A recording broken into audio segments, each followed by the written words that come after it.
our project, we received the words concrete, ballerina, and CRISPR. From this, we decided that they all had time in common, as concrete takes time to dry, ballet takes time to learn, and CRISPR took time to create. We also decided that there was a connection between CRISPR and race, since CRISPR is genes, and your genes relate to your race. From these connections, we decided that the Nutcracker would be a valid option for our project.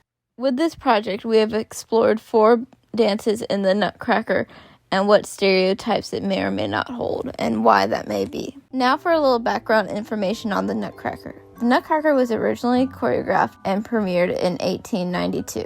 Over the past 100 years, the Nutcracker has been re-choreographed by many different companies many times, and through this, different racial stereotypes have been portrayed and removed. Now, let's hear from our group members and see what they think about these issues. And I'll be breaking down the Arabian dance in the Nutcracker. So starting off with the clothing that was picked for the dance, it does seem to have more revealing and seductive qualities to it compared to the other dances in the Nutcracker. It was supposed to be coffee, doesn't really have too much of a correlation, possibly the color patterns in the clothing. The dance itself does seem to be lewder than the other dances compared in the play, and with that, it does seem to have a more sexy feel compared to a traditional ballet dance. Lastly, I'll cover the seemingly out-of-place movements within the dance that can be seen as offensive towards the culture because it does not fall under the typical ballet hand placements, and with that can be seen as offensive towards the Middle Eastern culture and the people. Another aspect of Tchaikovsky's ballet is the Chinese dance. This dance features 2 male dancers who are dressed in traditional Chinese apparel. The biggest concern and irregularity of this dance is found in the hand gestures. This gesture is found in traditional Chinese culture and life. Therefore, it has kept its meaning and its significance as time has gone on. The second gesture is more concerning.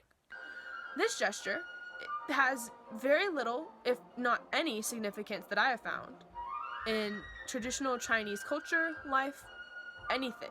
So, it's lost whatever significance or meaning it was meant to have when Tchaikovsky and his choreographer created the ballet, and therefore it needs to be reconsidered as being part of it, as that has very little meaning now compared to the other gesture. The dance I am analyzing is a Spanish dance of the Nutcracker. A few examples of the ignorance and lack of social progress exhibited within this dance include the dancers not wearing tights of the traditional classic pink color or a color that matches their own skin tone, and instead choosing to wear tights that were significantly darker. Additionally, the treat that represents this dance is chocolate, which could be considered insensitive because of its link to colonization and Spain. The choreography of the Spanish dance is also loosely based on the flamenco dance, a type of dance native to Spain, which serves as an example of cultural appropriation because of its false portrayal of the flamenco dance.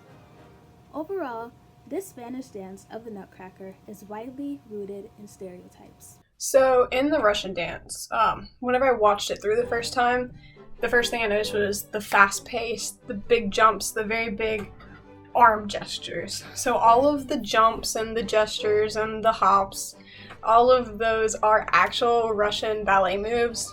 They all have fancy Russian names that I cannot pronounce, and they're actually very well executed in the version of the Nutcracker that I analyzed for the project.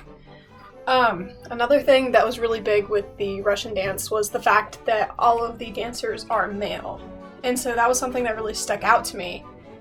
Looking into it, in Russia, historically, a lot of the ballet dancers are male, so this really makes sense in terms of the Russian dance.